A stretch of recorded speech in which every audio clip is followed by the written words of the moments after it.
Hello, my name is Dennis and it's my crime. It is also my punishment. And yeah, it's been a minute. I've not recorded a video in forever.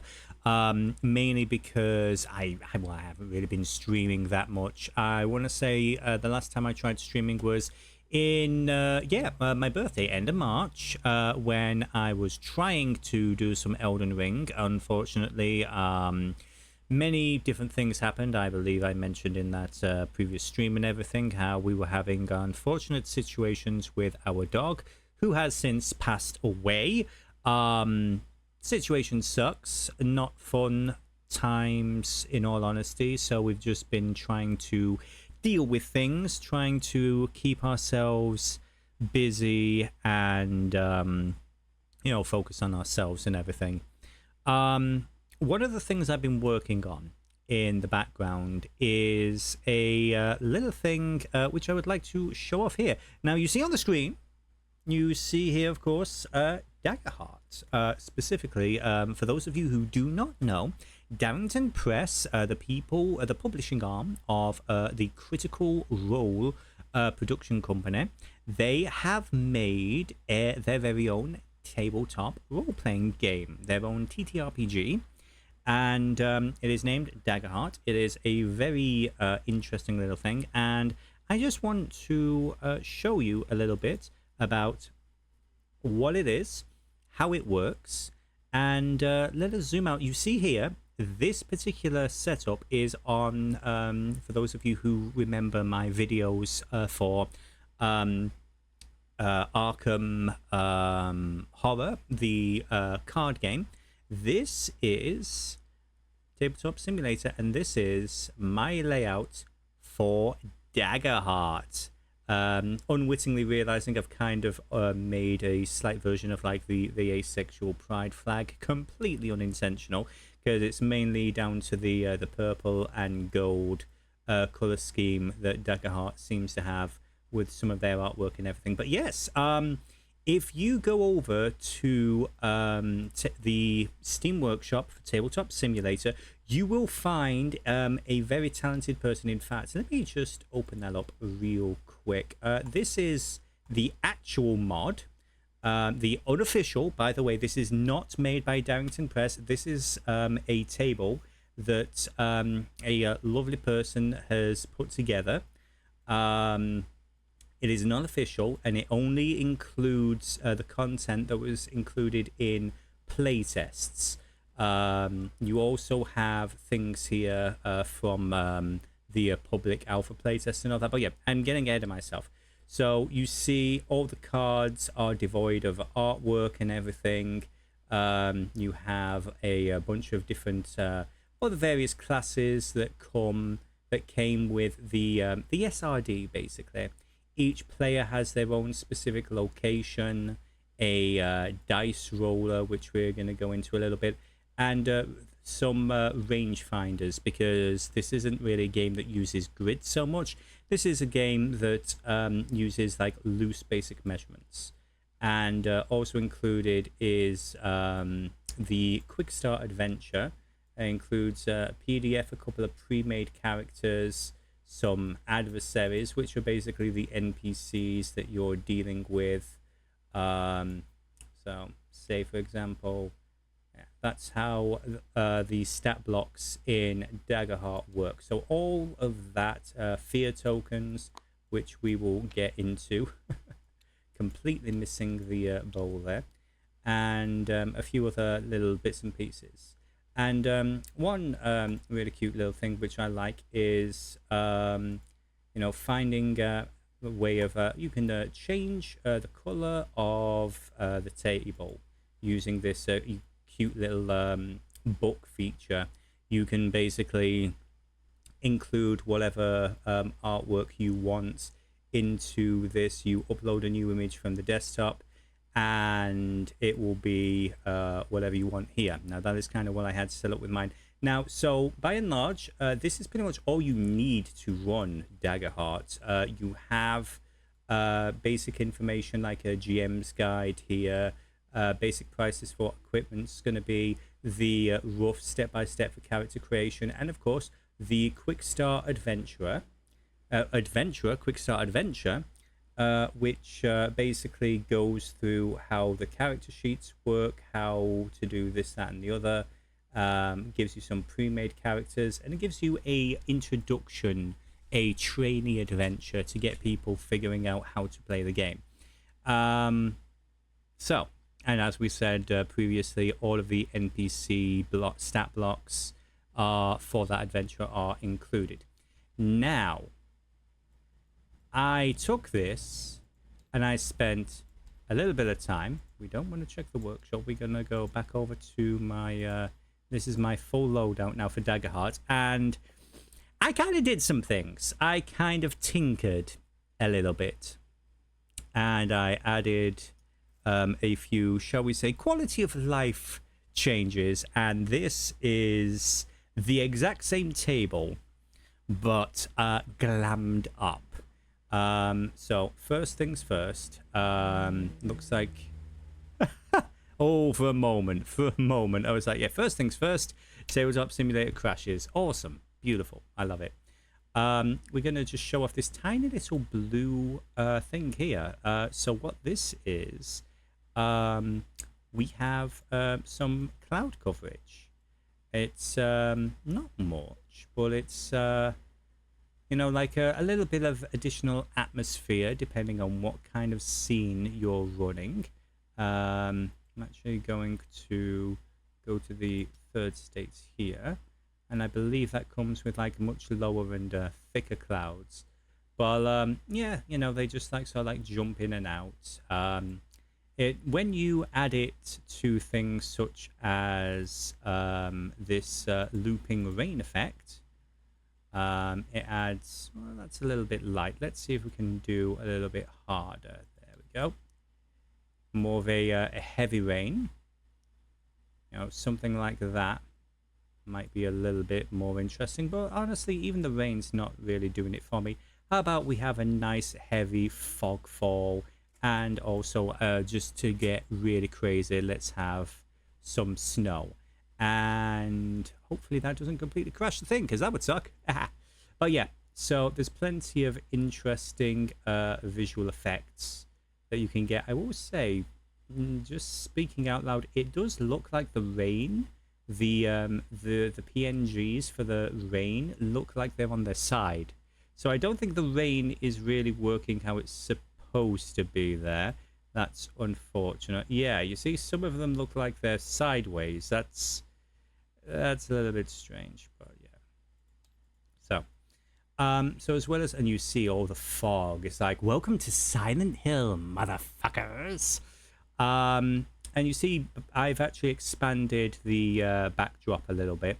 You can see here we still have this little book here, and I don't really have much else except for maybe this as an additional table image, but by and large I don't really use this much except for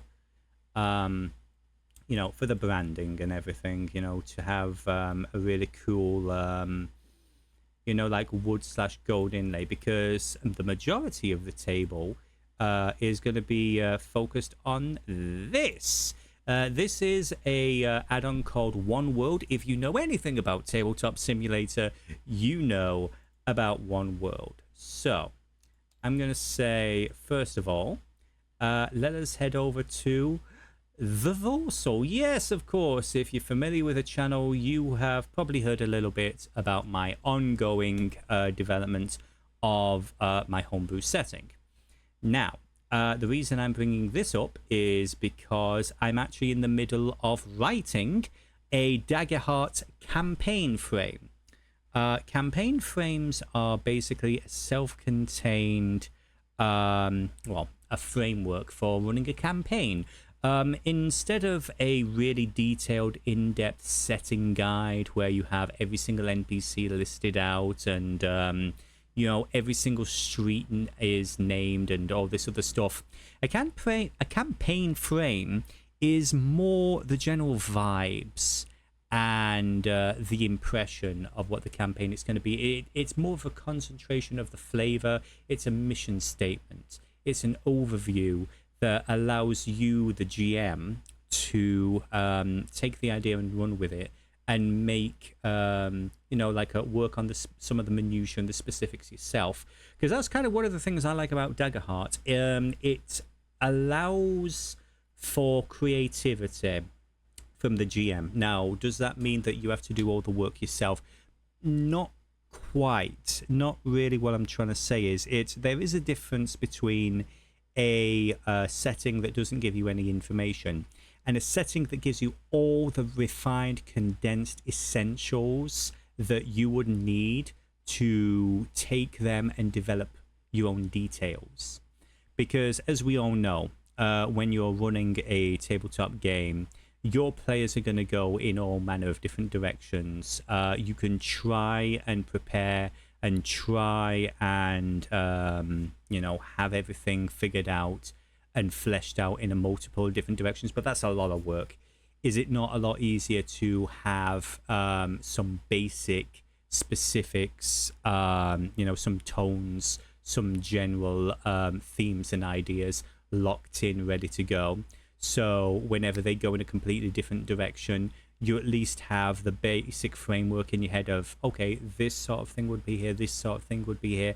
How can I basically make something that makes sense for what they're doing? It's just that kind of thing. So the frame that I am developing at the moment is, this is one of several, by the way. I'm hoping that this goes well, and I actually have a small collection of different self-contained mini campaigns that all take place in the Vorsal that are built for Daggerheart. I know that in previous instances, I was spending a lot of time talking about the work I was doing for the Coalition, which was basically this whole section here.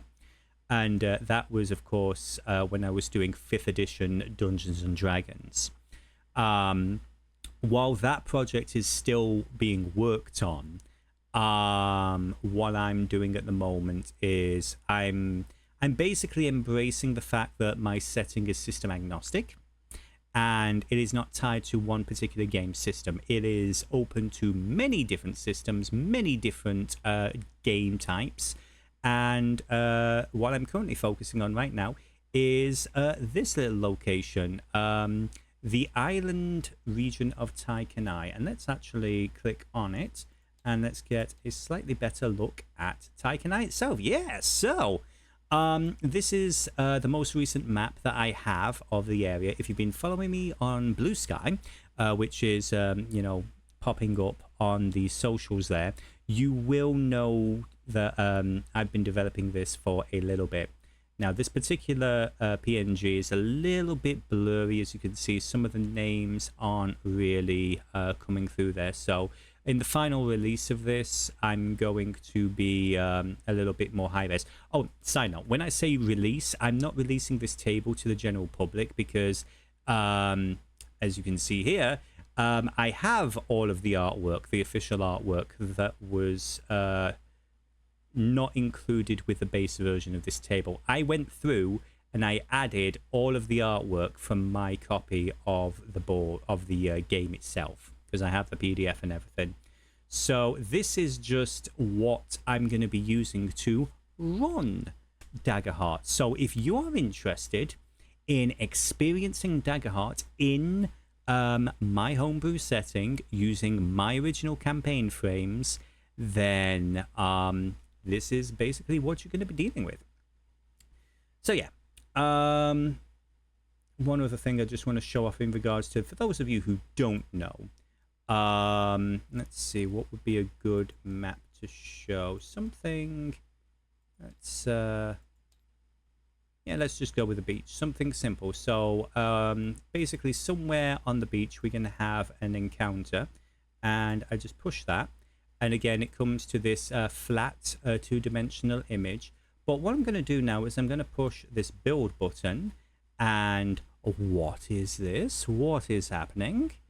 Why, yes, we have a bunch of 3D assets. You know, we have trees, motherfucker. And of course, as you can see here, still like the snow and everything is not really conducive to a it's not really conducive to the effect we're going for. So instead of that, what we're going to say is it is going to be, let's go with dawn. Actually, we're going to have a nice warm dawn. Might be a bit much. Let's go with like more sort of a mid-morning. You can see there's a lot of sunlight out here. And again, in regards to some of the audio I have, we have a variety of different, playlists, music and everything. Let me see real quick. Now, most of this is going to be copyrighted so I'm not probably going to put it on here. But in essence, what these are sound chips. These are basically playlists. And I'm only going to actually just pause that there. You could see that the music was beginning to play there. It is basically over here in the music player portion of Tabletop Simulator. This chip basically accesses that, and music that other people have uploaded to their accounts is accessible through these little music chips. They're kind of like albums almost. So, very useful, very cool. And, it takes a minute, but you can make your own. For example, I made, because I'm doing a lot of desert-based stuff, I actually got the Dune soundtrack from 1984. However, again, not playing it on this recorded video for, copyright reasons. But basically, I have a curated soundtrack to play while the game is going on. Also, over here, this is just like some rough test imagery. But I have a projector, so whenever I'm talking about something and I want people to, have a visual that I can't do on the table here, I basically bring those up and I put them on the projector. Case in point with this as well. We've got like the map that just pops up there in case people want a reminder, but we don't want to change what's going on with the actual table. Speaking of the environment we're in at the moment, the table looks fine for the beach, but the background doesn't. So what I do is very quickly just do this, push this button, and should everything work as I hope it will, boom, we're at the beach, aloha, and so on and so forth. So basically that is kind of how I would set the scene and build things up there. I also added a couple of different things. I've got so many different toys that I've added, but there was a on the Daggerheart subreddit, which I strongly recommend people check out. Brilliant Reddit, amazing people on there doing amazing things. Someone recently made a GM screen, which I basically turned into a 3D object and imported into the game, and it's like everything at a glance that you need in regards to rough damage thresholds, basic system information on like the rules, ideas on how to use fear, difference between the player spotlight and the GM spotlight, the difficulty curve, if I can get the camera to focus on it, what the difficulty curve is for when you're setting a DC for your players' rolls and everything. So lots of useful stuff there.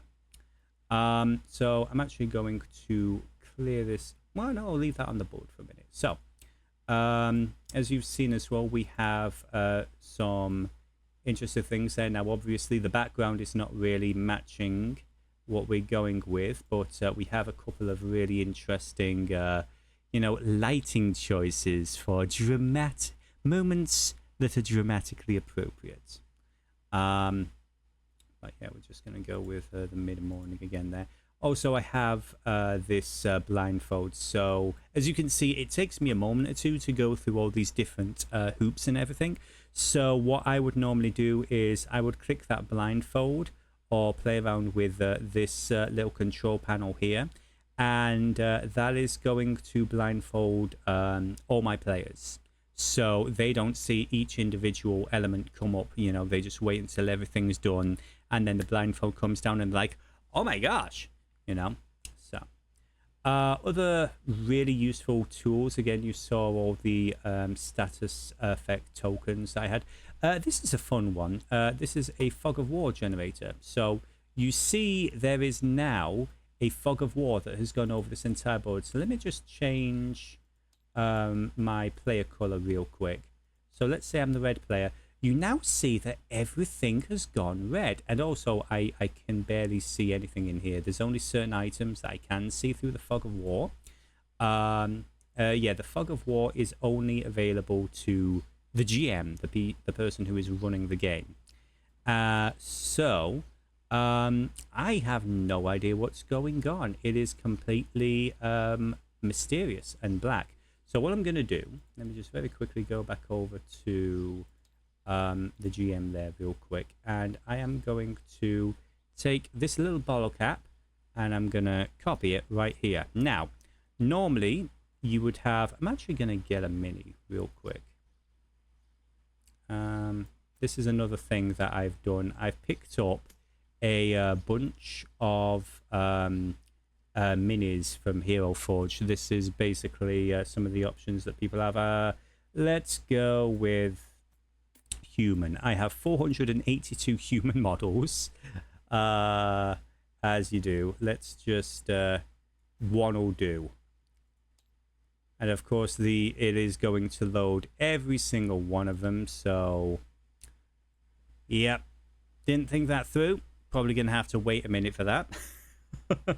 Entirely my fault. Let me just angle it so you can actually see. Yes, it is loading so many minutes right now. I'm still in the process of trying to organize them a little bit better, but these are like all of the different 3D models that players can use, and also I can use as, you know, tokens and characters. So let's zoom in. So let's look at this guy. Look, what do we have? We have this handsome dude. He's going to be the player 2 model. Now I'm going to put him on top of the revealer. Now again, you can see I can see the table, but we go back over to our red player and we cannot. No, it's a mistress. So first of all, I'm going to take my character. I'm going to, oh no, he disappears. So that's bad. So what we're going to do is we're going to put him on top of the revealer, and we're going to select the revealer underneath him.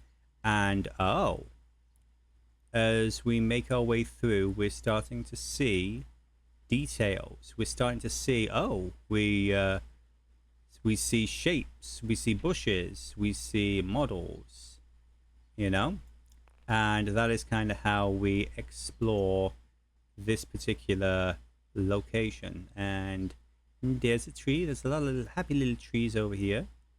Yeah, so that is basically how that would work. Suddenly a log appeared. Oh my gosh. So you, unfortunately, I don't have a, I'm sure one exists, but I don't have a button that lets me just immediately delete a fog of war area. I kind of have to, you know, clean it off this way first and do it that way. But you see, like, stuff like that is really, really useful. And oh my gosh, he fell over. Stand up. There you go, you silly sod. But yeah, you can see that. So like the scale of the mini is originally, when you look at the table and see everything else, it's like, well, it's not that big and everything really. But when you actually get down there and you're in the weeds and you're seeing your character interacting with all the other different bits and elements and all that, yeah, the tables do have a sizable amount of space on them. It's pretty cool, honestly.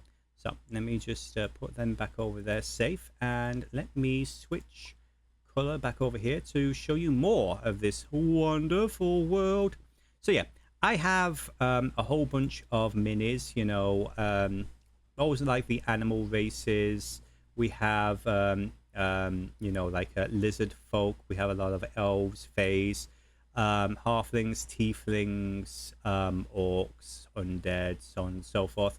That's just the Hero Forge lot. I also have, let's see, these quote-unquote painted ones. These are more like for antagonists. So say, I really like some of the, let's see, like, let's go with like a plant monster. So I'm just going to like open this up and yeah, it's going to, you know, load everything here. But yeah, so, oh my gosh, yeah, that's so cute. Look at little mushroom. Look at him. Hey, look how cute he is. And then you've got something that's not so cute. And then you've got something that's fucking adorable, at least in my opinion.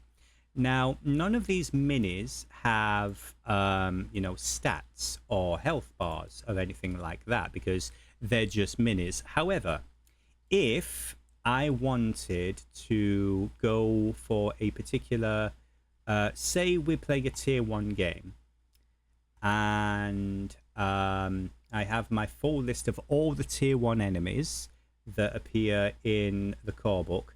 Say, let's see, the plant. Do we have anything that's plant related?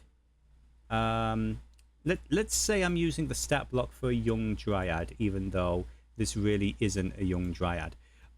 So yeah, she's, you know, actually no, this would make more sense for a young dryad. Yeah, let's go with this one. So let's see, she would have 6 hit points, 2 stress. So what I would do, I don't want measured movement. I want 6 hit points, 2 of the extra resource, which is going to be stress. Let's see, and I think that's pretty much it. That's all I need. So what I do is I take her and I plop her on there, and bum, you see an action bar has appeared down here now. So before, when you right click, this is everything that shows up, but now that I right click, you see all these extra bits of coding that are here. So let me just push the UI up a little bit so we can see her stats there, and that's going to show she has 6 hit points, which is the hit points that are on this character. And so whenever she's in combat with our heroes, I basically reduce it this way, you know. So far so useful, honestly. So I have a whole bunch of tiny little toys and life quality of life things to play around with, which I've added over the course of the past month or so. Not the least of which is, of course, as I mentioned, not just all of the actual artwork for the official backgrounds, but you notice some of these. Alien, Centaur, Gin Blood, a Dolly. These are all homebrew races, which I picked up from Reddit. Again, these are all things I picked up from the Daggerheart subreddit. Do strongly recommend checking them out. Again, some of them are kind of doing like the same thing, so it's like we've got multiple rat folk. I had a couple of different centaur types, but this one honestly seemed like the better option, really. And as well as the official community cards, we also have the Void playtest, like I mentioned. This is all the stuff that literally just came out last week, basically. And the person who set all this up, the original table, they're a mad lunatic. Pretty much within the first day, they programmed and installed all of the stuff. So this table, what this table is built on, is pretty up to date. So very, very, very, very quickly, let me just show you how things work. So let's say we're going to play a witch. We're going to have, yeah, let's actually go over to the purple one. So all your stuff is going to be in here. So we'd start off with having your character sheet over here. Your character guide would go over there, and you would have an option normally of 2 different subclasses. Let's go with the hedge, and we're going to put this is a deck of 3 cards, as you can see here, 1, 2, 3. You're going to have a foundation, a specialization, and a mastery. When we first start the game, we only need the foundation, so we don't touch anything else. And then we would take our level 1 cards, and we would basically go through them, and we would find 2 of them that we would find 2 that work best for us for what we want for our character. So I'm just gonna, at random, let's go this one, and they're automatically going to be included. Now I will say this, you notice here there is no artwork on these cards, and the reason for that is that the which is the class I picked up, that is part of the playtest, you know. So these 4 at the top, Warlock, Brawler, Witch, Assassin, these are currently in the middle of beta testing. Whereas the rest of the classes like Seraph, Wizard, Bard, Rogue, Guardian, Warrior, Ranger, Druid, and Sorcerer, those are all part of the core classes. So say if I were to take a Druid, and again, I'm just, you know, for the aesthetics, I'm putting them in color appropriate locations. So character sheet would go over here, character guide there, and extra sheet for the Druid, specifically the beast form information, that sheet needs to go there. Now out of the 2 subclasses, let's go with you and Dome level 1 cards. Let's just say I'm going to take 1 of you and 1 of you. Okay, now, so again, you see the difference, how there's no real artwork yet for these, whereas with these, all of the artwork has been sliced in via the PDF and everything. Interesting quality of life thing that they added. If you push this button here, you are going to see a pop-up that basically on either side of the sheet, it's basically going to show you what each thing does. Another bit of information, something that I made because I'm awesome and I'm amazing, is some of the different armor and weapons. Because one of the things about character creation with Daggerheart is it takes a minute to type in some of this stuff. I basically took the starting weaponry, all of this stuff that you see here. I basically took all this and I made it from scratch, ready to go. So one other little thing here, the game assumes that your character is going to be wearing armor. However, there are certain instances where you can choose not to, and all your thresholds, basically like your damage threshold, comes from your armor. It's not something that's intrinsic to your character. So some people online decided that no armor should be equal to Gambison armor. It just doesn't have a base score, so you don't have armor slots or anything. If you understand the game, then you know what I'm talking about. If you don't understand the game, don't worry. If you're actually playing it, this would all be explained to you. I'm just basically, the whole point of this video is just like to show off the shiny, you know. But yeah, so I would say, actually, what is the Druid? Let's actually go with the sheet here. The Druid is supposed to have leather armor, so let's take the leather armor, which is over here. Let's copy that, and let's just pop over here, and let's do that. So as you can see here, come on, there you go. So we just pick this up, and it should automatically snap into place over there. So your threshold is going to be 6 and 13. So you put that there and that there. I'm just going to very quickly put in what the base stats are for here. +1, 0, +1, +2. So +1, 0, +1, +2. And what was the last one? -1. All right. So the -1's going to go over here. Now, why am I typing that into the character sheet? Well, you push this, boop, and now the stats from the character sheet are now in the dice roller. So if I need to make a instinct roll, I'm going to hit this button, and then I'm going to hit my duality dice and roll it. And so it rolls one with hope, one with fear, and it also gives the +2 that I got for my instinct. And it's like an 18, but with fear. So yeah, the dice roller tells you whether you succeed with hope or fear, which is really freaking useful. You also have some space for experiences, which are unique. But yeah, the thing I wanted to really show off as well was, of course, like the weapons.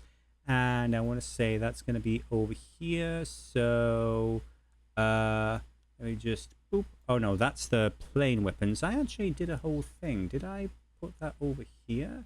Where did I put the weapons? I spent so long working on them. Don't tell me it's not on this table. Oh, starting weapons. Here you go. Whoop. So every single starting weapon is going to be in this little bag. So the starting weapon for the druid is a short staff. Okay, so let's just look in here, and I named them all. So short, there we go, short staff. Just take that, and when you mouse out, let me actually just plop it down there. So I just basically no, and you see it snaps into place right there. And the weapon, it's already like it's got one hand. Oh, hang on a second. There, that's better. For some reason, it seemed a little bit off. But yeah, it snaps into place. It's going to show you whether it's one-handed or two-handed, either whether it's your primary or secondary weapon, what the D8 is, and what trait you're rolling when to attack with it. So you would be rolling instinct rolls, so you get a +2, and whenever you're doing damage, it's a D8 +1. So let's just say a D8 +1, boom, and that is going to be 2 points of damage, 2 points of magical damage. But anyway, so that in essence is the basics. Oh, of course, we have, as I said, let's go with the little dolly, because I like the little dolly, and let's say she's a dolly that likes to wander. That makes perfect sense, doesn't it? So let's just take these 2 cards. Let's just wheel over here, and let's see. So your ancestry is going to go right there. Your community is going to go right there, and that is basically all the makeup that you need for a starting character. Of course, you just read the sheet here in regards to what your inventory is going to be. You have some really useful background information, some connections, but all of this is included in the base Daggerheart game anyway. But all of this has been included. A lot of this is editable. You can type on this board and everything. You can type your inventory in here. You can figure out how much gold you have, how much hope you have, your hit points and everything else, the armor, blah, blah, blah, blah, blah. It's really freaking cool. A lot of really useful stuff has gone into the making of this table. And I am really, really excited to soon be in a position where I can be hosting this. So, like, for those of you who are interested in playing games of Daggerheart set in a unique world with unique... let's just actually... do we have, like... Let's actually go with, like, a jungle thing real quick. Yeah, so I got some jungle sound effects here. This is something I can have playing. So... there you go. So you see, no matter how close or how far away I am, it is going to be playing that audio through all the areas. Now again, like a jungle is not quite the same as a beach. I would need to get something for like a waterfront and all that. But you see some of the different tools, and you see some of the different things that can be done to immerse the players into this setting and just play a really interesting game. So yeah, I just wanted to really show off what I've been doing. Daggerheart by and large is a really, really, really cool system. I've run a few test games using this table, and each time I've added a few more details. I've added a few more features. For example, one thing I noticed with character creation was it was taking people a little while to do all the manually typing in what their weapons and armor were. And so I wanted to take the time to have a pre-made set where they can literally just drag and drop it. So, you're wasting less time trying to do data entry and more time thinking about the interesting things like, okay, so like character questions such as why was the community you grew up in so oh my gosh, I can't speak. Why was the community you grew up in so reliant on nature and its creatures? Whereas if you're a witch, you'd get questions like, you once used your power to help someone in a dire situation. Who were they? And why did they come to you? Basically world building questions, and also questions that allow you ask other people, like say you ask the player next to you, why do you come to me for advice? What about my magical practice makes you the most ill at ease? Or, what affectionate nickname have you given me? So each class has its own questions that are specific to the flavor and vibe of that class. So yeah, of course the downside to this is people who want to play this game, you're going to need a copy of Tabletop Simulator. But I'll be honest, especially with the Steam summer sale right on, and out of morbid curiosity, let's just boost up the Steam summer sale. Tabletop Simulator. It's $10, guys. It's $10 freaking dollars right now. Push you. Now, is that on sale? Yes. So normally it's $20, but right now, $10. I cannot stress enough how much of a bargain. Even like the full price. This one game, this one system is capable of running so many things. Tabletop Simulator is a wonderful, wonderful, wonderful, wonderful game, and it is worth every penny. There's a little bit of a learning curve in regards to, moving things around, zipping around with the minis and everything, and, trying to figure out, okay, so how far is this character in relation to this? Are they going to be, are they within close range? Or they kind of actually are just within close range. So in that case, I can do this and this. But yeah, lots of really fun toys to play with. Obviously, if I'm actually running a game, one would hope I'd be a little more focused, but I'm just excited because I didn't even show you like the countdown. So again, if you have a specific dramatic situation and I need my players to roll some skill checks, and whether they succeed or fail, that increases or increases the countdown to something good or something bad happening. And I've basically got infinite versions of them that I can play around with. I have so many things. I have, of course, infinite fear. All the fear. Of course, you can't actually go over 12, so it's actually not infinite, sadly. But yeah, so many toys, so many delightful little things. Let's just make this guy vulnerable. Let's just, don't think that, there you go. That is not latching onto his character token as it is supposed to. So I'm just going to have him stand on top of it like that. He's vulnerable. There you go. So yeah, that's it. I'm just waffling on now. Do hope to have something up by, I would say probably end of summer maybe. I'm definitely going to be self-publishing the campaign frame, which I'm in the process of. Let me just clear the board real quick, and let's head back over here to Taikanai proper. I am very deep into the design process for a campaign frame. that basically involves this location. There's a little bit of exploration. There's a little bit of social interactions. There's a little bit of politics. Because I love me some politics in my games. I love me some faction interplay. And so a lot of this would basically involve our play characters being people who live on, just like, like the coastal regions. That's just the fringes of this large society.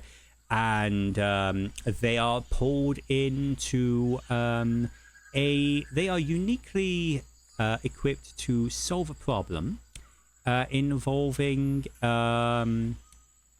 there's something involving dragons, let's put it that way. And if you know anything about the Warsaw setting, you would know that when dragons are involved, that is going to be something truly biblical. So, but yeah, very excited to be working on that. Follow me on Blue Sky for more information. That campaign frame.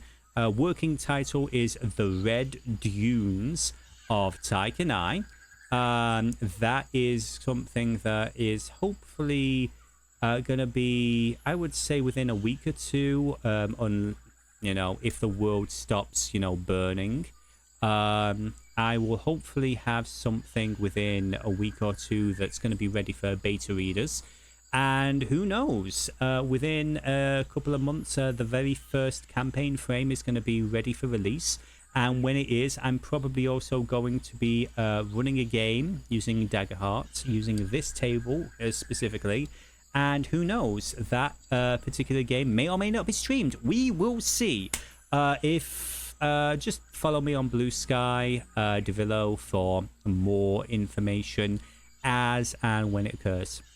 But yeah, that's basically it for now. Until next time, be safe, be well. And yeah, very, very, very excited for some of the cool stuff that I'm working on. Again, been silent for a while, but I have not been idle, as you can see, because again, Daggerheart, this is only something that came out in the past month or two. What I was working on before then, that's going to be a different video. That's going to be a later conversation. But yeah, until next time, kids, be safe, be well, and have yourself a wonderful day. Take care of yourselves and each other.